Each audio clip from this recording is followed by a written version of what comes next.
Welcome to the Slop Farm. Enjoy the video. In this video, I will explain how to use a contact frame. A contact frame is a powerful tool for organizing and aligning elements within your design or layout. It provides a clear visual boundary, helping you place content with precision. By utilizing a contact frame, you can ensure consistent spacing and maintain a professional, organized appearance across all your projects. Let's dive into the first step of setting up your contact frame. To begin, locate the contact frame tool, typically found within your software's main toolbar. Once selected, simply click and drag your mouse across the canvas to establish the frame's initial dimensions. Don't worry about perfect accuracy at this stage.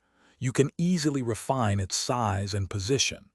Use the corner and side selection handles to precisely adjust the frame to your desired specifications, ensuring it fits your layout needs.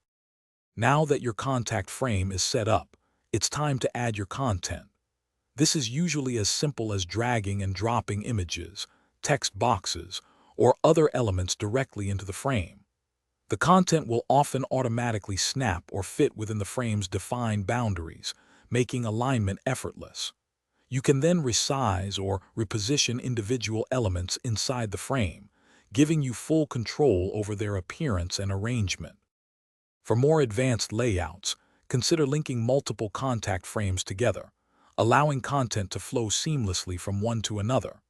You can also apply specific styling, such as borders, fills, or shadows, directly to the frame itself to enhance your design.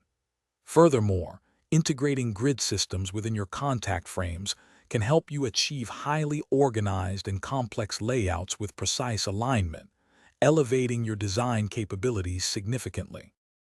Thanks for watching. Consider subscribing if we helped you today.